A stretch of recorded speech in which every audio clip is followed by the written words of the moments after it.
भगवान किसको देते हैं, किससे छीन लेते हैं। इस कहानी को ठीक से समझ लिया तो कई पीढ़ियों तक गरीबी देखने को नहीं मिलेगी। भगवान किसको देते हैं और किससे छीन लेते हैं। मित्रों, भगवान को मानने वाले तो करोड़ों हैं, पर भगवान कितनों को मानते हैं, इसी रहस्य से मैं पर्दा हटाऊंगा इस वीडियो में। सवाल यह है कि क्या भगवान को मानने से भगवान प्रसन्न हो जाते हैं? अगर भगवान को मानने से भगवान प्रसन्न हो जाते हैं तो वे हम पर अपनी कृपा क्यों नहीं बरसाते? क्यों लोग भगवान की कृपा से वंचित रहते हैं? मुझे लगता है कि हम ये समझ ही नहीं पाए हैं कि भगवान हमसे प्रसन्न कब होते हैं और कब नाराज होते हैं। जिस दिन इस बात को समझ लिया उस दिन भगवान की पूर्ण कृपा आप पर बरसने लगेगी। तो चलिए, कहानी बड़ी ही मार्मिक है और इस कहानी से आपको कई सवालों के जवाब में मिल जाएंगे। मित्रों, ये कहानी है एक गरीब मोची की। किस तरह उस गरीब मोची को भगवान ने करोड़पति बना दिया। इस कहानी में आपको यह भी सुनने को मिलेगा कि भाई के साथ धोखा करने वालों को ईश्वर कौन सा दंड देते हैं। कहते हैं दुनिया में सबसे बड़ा पाप माना जाता है दूसरों को धोखा देना और अपने ही सगे भाई के साथ घटियाई करना, उसे धोखा देना, उसकी बेईमानी करना, उसका धन हड़प लेना जघन्य अपराध की श्रेणी में आता है। इसके लिए भगवान भी कभी उसे क्षमा नहीं करते। तो चलिए गौर करते हैं इस ज्ञानवर्धक प्रेरणादायक कहानी पर। दर्शक बंधु, एक समय की बात है, किसी गांव में एक मोची रहता था। मोची बहुत ही गरीब था। 2 वक्त की रोटी मिलना उसके लिए बहुत मुश्किल था। वो मोची लोगों के जूता चप्पल गांठने का काम करता था। उसके पास ऐसी कोई अपनी जगह नहीं थी, कोई दुकान नहीं थी जो स्थायी रूप से वहां बैठकर अपना काम कर लेता। इसलिए वो कभी चौराहे पर, कभी सड़क के किनारे बैठकर लोगों के जूता चप्पल ठीक करता था और उसके काम के बदले में जो पैसे मिलते थे उसी से उसकी जीविका चलती थी। वो बड़ा संतोषी था। इसी धंधे से वो अपने जीवन को व्यतीत कर रहा था। मित्रों, एक समय की बात है, सावन का महीना आता है और आप तो जानते ही हैं कि सावन का महीना कितना पवित्र होता है। भगवान महादेव के भक्तगण सावन में उनके ऊपर जलाभिषेक करते हैं। शिव भक्त कावड़ यात्रा निकालते हैं और गंगा से जल लेकर भगवान शिव को अर्पण करते हैं। मित्रों, रोज की तरह वो मोची सड़क किनारे बैठकर जूता चप्पल गांठ रहा था। उधर सावन का महीना चल रहा था। बहुत से भगवान भोलेनाथ के भक्त श्रद्धालु कावड़ लेकर भोलेनाथ पर चढ़ाने के लिए जा रहे थे। मोची सड़क के किनारे बैठा हुआ लोगों के जूते चप्पल संभाल रहा था। तब उसने देखा कि भारी भीड़ के साथ लोग कावड़ लेकर भगवान शिव को अर्पण करने के लिए मस्ती में चले जा रहे हैं। मित्रों, लोगों को भगवान महादेव पर जलाभिषेक करने के लिए जाते हुए देखा तो उस मोची के अंदर भी एक भावना उत्पन्न हुई कि मैं भी भगवान शिव के लिए कावड़ ले जाऊं और उन पर जलाभिषेक करूं। लेकिन वो बेचारा मन मार कर रह गया। सोचने लगा कि मेरे पास तो इतना पैसा ही नहीं है, मैं कावड़ कैसे ले जाऊंगा। पूरे दिन कमाता हूं, तब सुबह शाम की रोटी मिल पाती है, फिर कावड़ के लिए पैसे कहां से लाऊंगा। पूरे दिन काम करके बस इतना ही कमा पाता हूं। वो मोची ये सब बातें सोचकर मन को मार मार कर रह जाता है। लेकिन भगवान भोलेनाथ के प्रति उसके मन में भक्ति का भाव जागृत हो चुका था।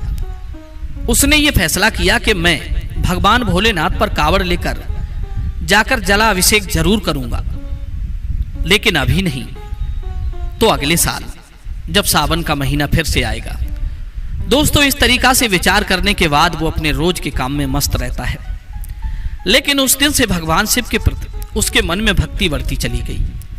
अब तो वो सुबह शाम भगवान शिव की पूजा करता था और पूरे दिन सड़क किनारे जाकर के लोगों के जूता चप्पल संभालता था। एक दिन की बात है, वो मोची एक दिन कहीं जा रहा था तो रास्ते में उसे एक कुम्हार की दुकान दिखाई पड़ी। कुम्हार मिट्टी के बर्तनों को बना रहा था।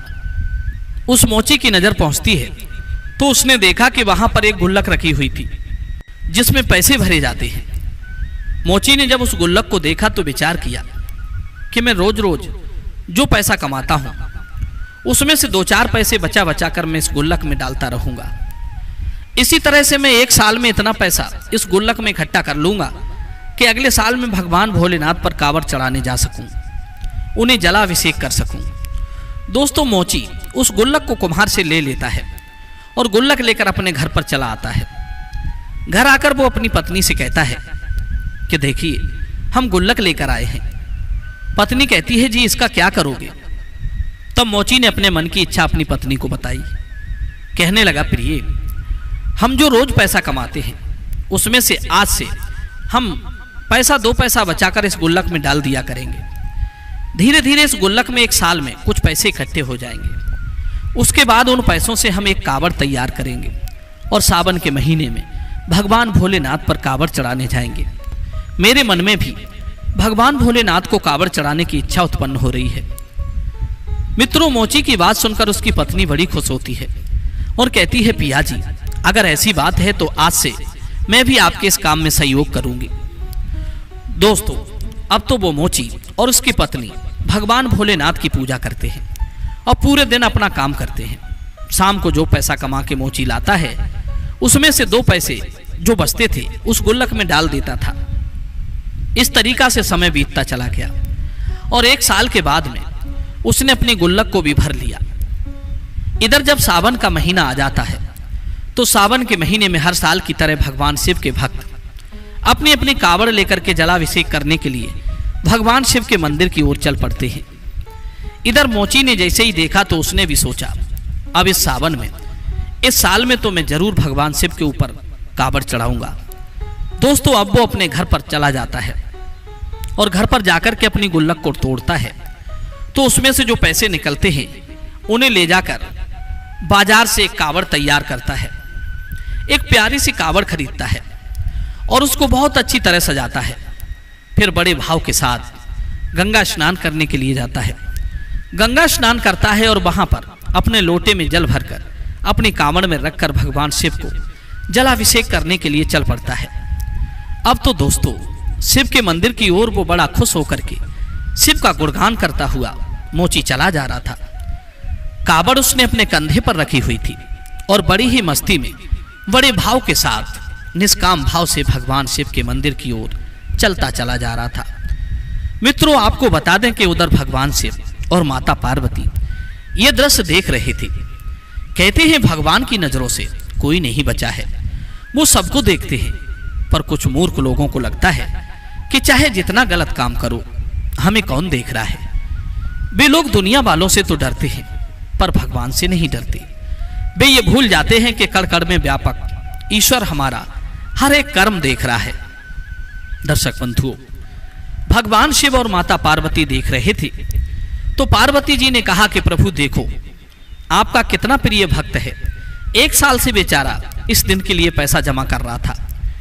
1 साल के बाद में पैसा इकट्ठा करके इसने कांवड़ बनाई है और आपके ऊपर जल चढ़ाने के लिए बड़े भाव के साथ चलता चला जा रहा है। दोस्तों, तब भगवान शिव कहते हैं देवी पार्वती से कि हे पार्वती, देख तो मैं भी रहा हूं, तुम सही कह रही हो। ये मेरा भक्त मुझसे मिलने के लिए 1 वर्ष से योजना बना रहा है, एक एक पैसा इकट्ठा कर रहा था। लेकिन अब मैं इस भक्त की परीक्षा लेना चाहता हूं कि ये मेरा भक्त असली है या नकली। इसके मन में वास्तव में मेरे प्रति आस्था है या फिर ऐसे ही ऊपर से मेरा नाम ले रहा है। मैं देखना चाहता हूं मैं इसके दिल में बसा हुआ हूं कि नहीं। तब माता पार्वती ने मना किया, हे प्रभु, इसकी परीक्षा मत लो, ये बेचारा बहुत गरीब है। 1 साल से बेचारे ने पैसा इकट्ठा कर पाया है और आप परीक्षा लेकर उसे और भी ज्यादा दुख दोगे। अगर वो परीक्षा में सफल ना हुआ तो बेचारा मन मार कर रह जाएगा और आपके ऊपर जलाभिषेक करने की उसकी इच्छा अधूरी रह जाएगी। भगवान भोलेनाथ कहने लगे, देवी आप चिंता क्यों करती हैं? हमारे जो भक्त हुआ करते हैं वो सच्चे भक्त होते हैं और मैं उसी भक्त की परीक्षा लेता हूँ जिस भक्त को मैं अच्छी तरह से जान लेता हूँ। उसके हृदय में जाकर के देख लेता हूँ कि इस भक्त के अंदर हमारे प्रति भक्ति है या नहीं है। इसलिए हमें इसकी परीक्षा जरूर करना चाहिए। पार्वती ने कहा, प्रभु जैसी आपकी इच्छा। अब दोस्तों, मोची तो झूमता हुआ भगवान भोले बाबा का कीर्तन करता हुआ कांवड़ लेकर चलता चला जा रहा था।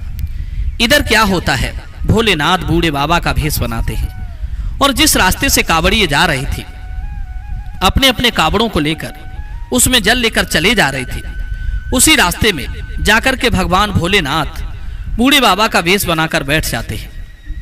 अब तो उस रास्ते से जो भी कावड़ वाला निकलता है तो भगवान भोले बाबा उससे पानी मांगते हैं कि हे भाई मुझे थोड़ा जल पिला दो, मैं बड़ा प्यासा हूं, प्यास की वजह से मेरा दम निकला जा रहा है, कृपया मुझ प्यासे को पानी पिलाकर मेरी जान बचाइए। मित्रों, एक दीनहीन बूढ़े आदमी को देखकर वे कावड़िए उसे देखते हैं और कहते हैं कैसा पागल बुढ़ा बैठा हुआ है, कह रहा है जल पिला दो। इसे ये भी नहीं पता कि ये जल हम भगवान शिव पर अभिषेक करने के लिए ले जा रहे हैं। अगर ये जल हम इसे पिला देंगे तो भगवान भोलेनाथ पर क्या चढ़ाएंगे। अब ये बुढ़ा मरे तो मर जाए, हमें इससे कोई मतलब नहीं, हम ये जल इसे पिलाकर अपनी यात्रा रद्द करने वाले नहीं हैं। मित्रों, वहां से जितने भी श्रद्धालु गुजरते हैं भगवान शिव बूढ़े बाबा के भेष में सबसे पानी का आग्रह करते हैं, मगर कोई भी उन्हें पानी पिलाने के लिए तैयार न होता है। उधर माता पार्वती भी देख रही थी कि इतने लोगों में कोई भी मेरे स्वामी को जल नहीं पिला रहा है। कैसी भक्ति है ये, जो एक मनुष्य का दुख किसी को नजर नहीं आ रहा है। दोस्तों, बहुत देर के बाद में जब वही मोची आता है जो भगवान की भक्ति में लीन था, और जैसे ही वो उनके सम्मुख आता है, भगवान के पास से होकर गुजरता है, बूढ़े बाबा के वेश में बैठे हुए भगवान भोलेनाथ उसे रोक लेते हैं और कहते हैं कि बेटा मैं बहुत प्यासा हूं, प्यास से मेरा दम निकल रहा है, अगर मुझे पानी नहीं मिला तो मेरे प्राण निकल जाएंगे, मैं मर जाऊंगा। मैंने कई कावड़ियों से जल मांगा लेकिन एक बूंद जल किसी ने मुझको नहीं दिया, मैं प्यासा मर रहा हूं। कैसे ये भोलेनाथ के भक्त हैं जो किसी प्यासे को एक बूंद पानी भी नहीं दे सकते। बेटा बहुत बड़ी मेहरबानी होगी अगर आप हमें ये जल पिला देंगे, तो जिस लोटे में आप ये जल लेकर जा रहे हो ये जल ही मुझे पिला दो तो मेरी जान बच जाएगी। दोस्तों, बूढ़े बाबा की बात सुनकर मोची रुक जाता है और बूढ़े बाबा की ओर बड़े गौर से देखता है। सोचता है ये बाबा बहुत प्यासे मालूम पड़ रहे हैं, इसलिए मुझसे जल मांग रहे हैं। जल तो मैं इन्हें पिला दूं, लेकिन ये जल तो मैं भोले बाबा के ऊपर चढ़ाने के लिए ले जा रहा हूं। मैंने 1 साल से पैसे इकट्ठे किए थे, तब ये कावड़ सजा पाई है, बड़ी मेहनत की है और बड़ी खुशी से ये कावड़ में जल लेकर मैं जा रहा हूं। 1 साल से मैं इंतजार करता रहा कि कब सावन का महीना आएगा तो मैं भगवान शिव के ऊपर जलाभिषेक करूंगा। 1 साल के बाद मेरा यह सपना पूरा हुआ है। मित्रों, मोची उधर सोच विचार में डूबा हुआ था। इतने में बूढ़े बाबा कहते हैं, बेटा क्या सोच रहे हो, मैं प्यास से मरा जा रहा हूं, जल्दी से पानी पिला दो नहीं तो मेरी मृत्यु हो जाएगी। बूढ़े बाबा को पानी के लिए गिड़गिड़ाता हुआ देखकर मोची एकदम करुणा से भर जाता है। उसने तुरंत भगवान भोलेनाथ से क्षमा मांगी, कहने लगा, प्रभु मुझे माफ करना, मैं ये कावड़ और जल अगले साल तुम पर चढ़ा दूंगा, फिर से पैसा इकट्ठा करूंगा, फिर से गुल्लक में जमा करूंगा और अगले साल जब सावन का महीना आएगा तब मैं ये जल आपको अर्पण करूंगा। ये जल तो मैं बूढ़े बाबा को पिलाए देता हूं। हे प्रभु मुझे क्षमा करना, क्योंकि ये बूढ़े बाबा प्यास से व्याकुल होकर के मर रहे हैं और मेरा धर्म है कि मैं पानी पिलाकर इनकी जान बचाऊं। अगर ये जल के बिना मर जाएंगे तो मेरा आपके ऊपर जल अभिषेक करना व्यर्थ हो जाएगा। सर्वप्रथम मेरा धर्म है कि मैं इनकी जान बचाऊं। अगर पानी के बिना ये मर गए तो मुझे भारी पाप लगेगा। मित्रों, यही सोचकर मोची ने वो जल उन बूढ़े बाबा को पिला दिया। मित्रों, उसे नहीं मालूम था कि ये बूढ़े बाबा ही भगवान भोलेनाथ हैं, लेकिन उसने मानव सेवा की अपना सबसे बड़ा धर्म समझा और उन्हें पानी पिला दिया। उसके बाद जब उनकी प्यास शांत होती है तो मोची उन्हें प्रणाम करता है और कहता है कि बाबा अब मैं अपने घर वापस जा रहा हूं, क्योंकि अब मेरे पास भोले बाबा पर चढ़ाने के लिए जल तो नहीं है। कोई बात नहीं, मैं भगवान को जल अगली वर्ष चढ़ा दूंगा। दोस्तों, ये कहकर कि वो मोची जो था वो अपने घर के लिए वापस चलने लगता है, तब भगवान शिव जो बूढ़े बाबा के वेश में थे उन्होंने उसे रोक लिया और कहा कि बेटा रुक जाओ, तुम अपने घर जा रहे हो और घर कभी खाली हाथ नहीं जाते हैं। जब भी आप घर जाएं तो कुछ न कुछ लेकर जाएं। मैं तुमको कुछ दे रहा हूं, इसे लेते जाइए। मोची सोचने लगा, पता नहीं ये बूढ़े बाबा क्या देंगे। जवाब दिया, ठीक है, जैसी आपकी इच्छा। दोस्तों, भोले बाबा ने बेलपत्र निकाले और उन बेलपत्रों को उस मोची को दे दिया और कहा कि ये बेलपत्र तुम अपने लोटे में रख लेना और ये लोटा ले जाना और शाम के लिए जहां तुम पूजा करते हो उस जगह को लीप करके इस लोटे को बंद करके रख देना और सुबह दोनों लोग पति पत्नी उठना, पूजा करना, पूजा करने के बाद में ये लोटा खोल कर देखना। दोस्तों, भोले बाबा जो थे वो बेलपत्र देने के बाद में वहां से चल देते हैं। कुछ दूर आगे जाकर अंतर ध्यान हो जाते हैं और मोची जो था वो वहीं से अपने घर वापस आ जाता है। घर जाकर के अपनी पत्नी के लिए सारी हकीकत बताई। पत्नी कहती है, कोई बात नहीं, अगली साल भगवान शिव के लिए जल चढ़ा देना। तब मोची कहता है, प्रिय, जिन बूढ़े बाबा के लिए मैंने जल पिलाया था उन्होंने ये लोटा दिया है, आप इस जगह को लीपिए जहां पूजा करते हैं। उन्होंने कहा कि एक जगह पर लोटा बंद करके रख देना, सुबह पूजा करने के बाद इस लोटे को खोलकर देखना। मित्रों, वही हुआ। उसकी पत्नी ने जो जगह लीपी और लोटे को बंद करके उसी जगह पर रख दिया। सवेरा होता है और सुबह जब हुआ तो पति पत्नी जागते हैं। जागने के बाद में स्नान ध्यान करते हैं और उसके बाद में पूजा करते हैं। पूजा करने के बाद में जब वो मोची लोटा खोलता है तो उस लोटे को देखकर हैरान रह जाता है। उसने देखा कि लोटा सोने की मोहरों से भरा हुआ था। मोची ने जब लोटे में सोने की मोहरें देखी तो उसकी आंखों में आंसू आ जाते हैं। वे दोनों पति पत्नी रोने लगते हैं, कहने लगे, प्रभु, ये तो अपार धन है, लगता है भोलेनाथ ने हम पर कृपा की है। मोची अपनी आंखों से आंसू बहाते हुए अपनी पत्नी से कहता है, प्रिय, देख रही हो, मुझे लगता है कि उन बूढ़े बाबा के वेश में जो भोले बाबा ही थे, मैंने वो जल भोलेनाथ को ही पिलाया था, लेकिन मैं उन्हें पहचान नहीं सका। धन्य है प्रभु तुम्हारी लीला। उन्हीं की कृपा से वो बेलपत्र सोने की मोहरों में बदल गए। मित्रों, अब तो मोची की श्रद्धा भगवान भोलेनाथ में और बढ़ जाती है। सोने की मोहरें देखकर दोनों पति पत्नी बहुत खुश होते हैं और उसके बाद में उन्हीं मोहरों को बेचकर मोची जो था एक दुकान खरीदता है और दुकान में अपने जूता चप्पल का काम शुरू कर देता है। धीरे धीरे उसकी दुकान बहुत अच्छी चलने लगी।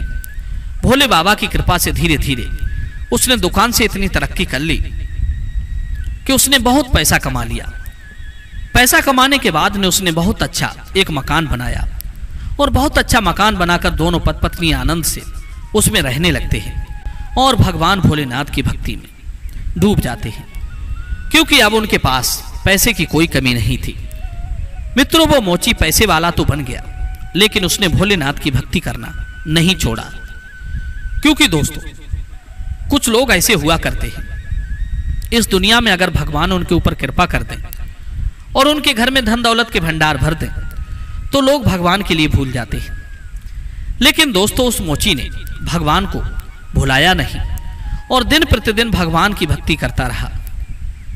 सारी खुशियां भगवान शिव उसके घर में देते रहे, सारे भंडार उसके भरते रहे। दोस्तों, इधर उस मोची का एक भाई था। उसकी पहले से ही एक दुकान थी, उसकी भी दुकान बहुत अच्छी चल रही थी।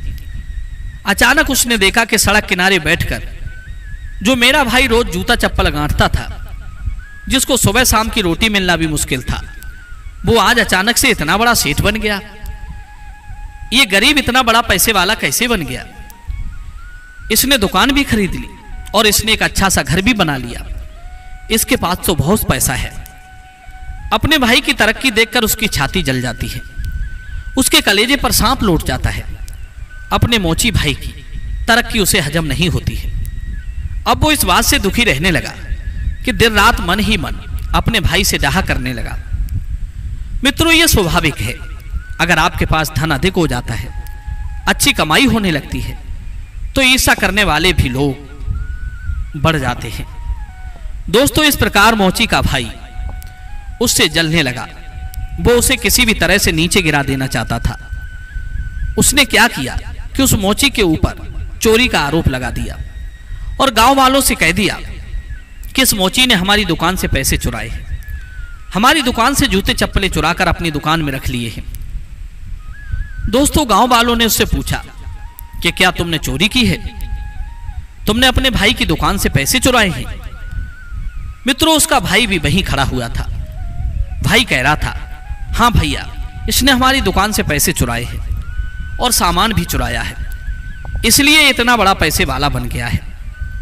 मित्रों अपने भाई की बात सुनकर वो मोची रोने लगता है और कहता है, नहीं नहीं भाई, मैंने तुम्हारा कुछ नहीं चुराया है, ये तो बूढ़े बाबा की कृपा है, उन्होंने ही मेरे लिए सब कुछ दिया है।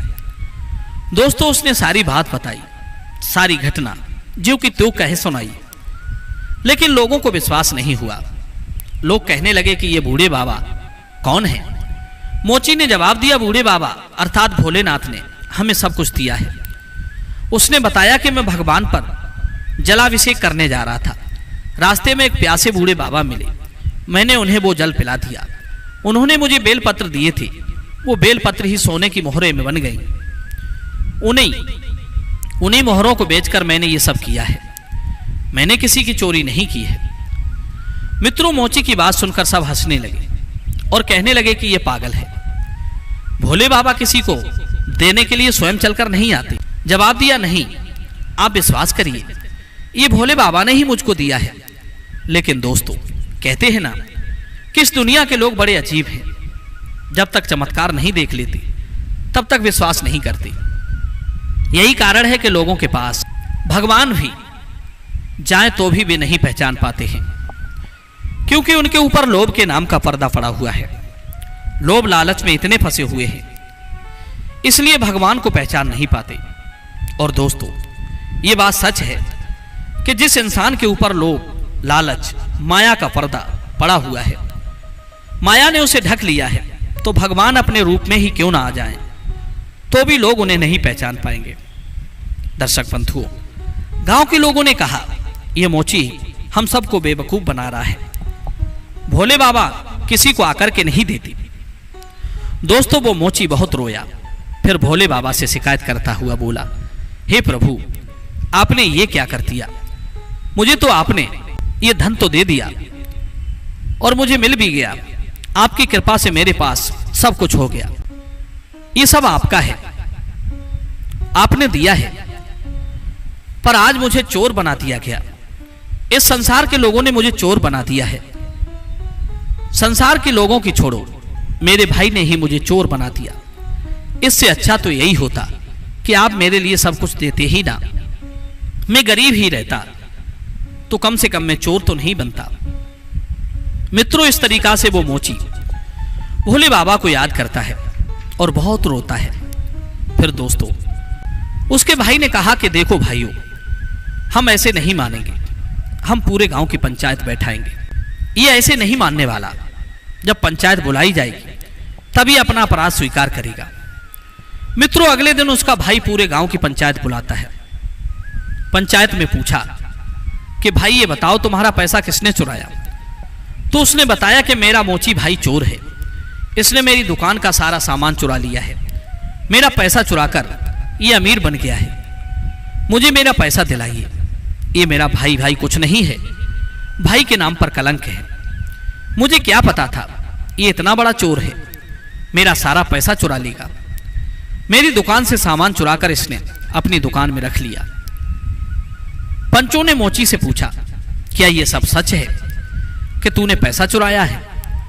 दोस्तों मोची रोता हुआ हाथ जोड़ करके कहता है, हे पंच परमेश्वर, मैं आपको परमेश्वर मानता हूं और मैं सच कहता हूं कि मैंने इनकी दुकान से कोई पैसा नहीं चुराया है, ना कोई सामान चुराया है। मेरे ऊपर तो बूढ़े बाबा की अर्थात भोले बाबा की कृपा हुई है। जो भी आज हमारे पास है ये सब भोले बाबा ने दिया है। दोस्तों उसने पंचों के लिए भी अपनी सारी दास्तान सुनाई, लेकिन फिर भी पंचों के लिए उस पर विश्वास नहीं हुआ। पंच लोग उसको डांटने लगे और कहने लगे, अच्छा तो अब तू हम पंचों को भी पागल बनाना चाहता है। अरे भोले बाबा किसी को चलकर देने थोड़े ही आते हैं, तू बिल्कुल झूठ बोल रहा है। उसने कहा, नहीं पंच परमेश्वर, मैं सच कह रहा हूं, मुझे भोले बाबा ने दिया है। लेकिन दोस्तों पंचों को भी विश्वास नहीं हुआ। अब तो मोची बड़ा दुखी होता है और भोले बाबा को याद करके रोने लगता है कि हे प्रभु, कैसी लीला है, आज मैं कैसा फंस गया हूं। मेरे भाई ने मुझे फंसा दिया, मैं बहुत बड़ा चोर बन गया हूं। प्रभु, तू ही रक्षा कर सकता है, तू ही मुझे इस कलंक से निकाल सकता है। मित्रों, जब वो मोची रोता रोता भोले बाबा को याद करता है तो दोस्तों क्या होता है कि भोले बाबा वहां पर प्रकट हो जाते हैं। भोले बाबा क्रोधित होते हुए बोले, दुष्ट लोगों, तुम मेरे निर्दोष भक्त को क्यों परेशान कर रहे हो? इसने किसी का कुछ नहीं चुराया है, इसे जो कुछ दिया है मैंने दिया है। मित्रों, जैसे ही भोले बाबा को सबने देखा तो सारे के सारे लोग उनके सामने नतमस्तक हो गए और क्षमा मांगने लगे। प्रभु क्षमा करना। भोले बाबा ने बताया कि इसका भाई ईर्ष्यावश अपने भाई से जलता है, इसलिए उसने इस पर चोरी का इल्जाम लगाया है। सबसे बड़ा चोर, सबसे बड़ा दुष्ट, सबसे बड़ा स्वार्थी इसका भाई है। जरा सोचो, जब मेरा भक्त गरीब था, सड़क पर जूते चप्पल गांठता था, 2 वक्त की रोटी मिलना इसके लिए मुनासिब नहीं थी, तो इसके भाई ने इतना पैसे वाला होते हुए भी कभी इसकी मदद नहीं की।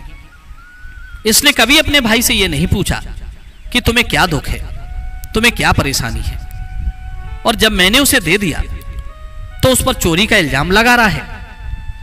सबसे बड़ा दुष्ट इसका भाई है। हमारा भक्त कभी चोर नहीं बन सकता। यह झूठ बोलकर इसको फंसा रहा है। अब मैं तुम सब लोगों को नहीं छोड़ूंगा। मेरे भक्त को परेशान करने की सजा तुमको जरूर मिलेगी।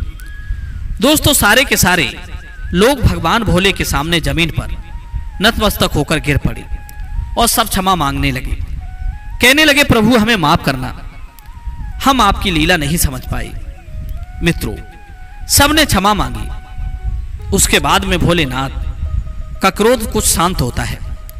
फिर अपने भक्त मोची से कहते हैं, हे पुत्र, हमसे वरदान मांगो, मैं तुमसे बहुत खुश हूं। दोस्तों, तब मोची कहता है, हे प्रभु, सबसे पहले तो आप इन सब लोगों को क्षमा कर दो, क्योंकि ये लोग नहीं जानते थे, और यदि आप हमें वरदान ही देना चाहते हो तो मैं आपसे यही वरदान मांगता हूं कि आपके चरणों में मेरी भक्ति बनी रहे। जब तक मैं इस संसार में जीवित रहूं, आपके चरणों में ही भक्ति करता रहूं, आपका ही नाम जपता रहूं, हम आपके नाम का गुणगान करता रहूं, और जब भी मेरे प्राण निकले तो आपका नाम लेते ही मेरे प्राण निकले। दोस्तों, अपने भक्त की बात सुनकर के भगवान शिव तथास्तु कहते हैं और वहां से अंतर्ध्यान हो जाते हैं। सारे लोग और उसका भाई उस मोची से माफी मांगते हैं और कहते हैं कि तुम ही सबसे बड़े भक्त हो। हम लोग तो मोह जाल में फंसे हुए हैं, इसलिए हम अच्छाइयों को नहीं पहचान पाते हैं, हम बुराइयों को ही देख पाते हैं, और अच्छाई वही लोग देख पाते हैं जो मोह माया से, लोभ लालच से दूर हैं। मित्रों, इस कहानी से हमको यह सीख मिलती है कि भक्ति के अंदर बहुत बड़ी शक्ति हुआ करती है। जिन भक्तों के अंदर भगवान से प्रेम है, निस्वार्थ भाव की सेवा है, उन्हें ही भगवान की कृपा मिलती है। भगवान उनके मांगने से पहले ही उन्हें उनकी आवश्यकता को समझ लेते हैं। और जिनके अंदर अभिमान है, घमंड है, ऊपर से दिखावा है, समाज के प्रति दया भाव नहीं है, लोग सोचते हैं कि मैं बहुत बड़ा दान कर रहा हूं, ये जताने की भावना है, मैं भंडारे कर रहा हूं, ये दिखाना चाहते हैं, लेकिन भगवान के प्रति भाव नहीं है, दिल में प्रेम नहीं है, तो उनकी बड़ी से बड़ी सेवा भी, बड़ी से बड़ी दौलत भी भगवान स्वीकार नहीं करते। भगवान उसी से प्रसन्न रहते हैं जो सब जीवों के प्रति दयावान रहता है, जिनके हृदय में जीवों के प्रति कठोरता है, दया की भावना नहीं है। वे रात दिन भगवान के मंदिर में बैठे रहे, फिर भी भगवान उनकी नहीं सुनते। भगवान को प्रसन्न करने का अर्थ है समस्त जीव जंतुओं के प्रति दयावान रहना, किसी भूखे प्यासे, दीन दुखी, रोगी बीमार की सहायता करना। दर्शक बंधु, मैं उम्मीद करता हूं यह कहानी जरूर पसंद आएगी। तो चलिए अपनी कीमती राय कमेंट में भेजिए। मिलते हैं आपसे अगली वीडियो में एक और चर्चा के साथ। आप सभी का बहुत बहुत धन्यवाद। जय श्री कृष्ण।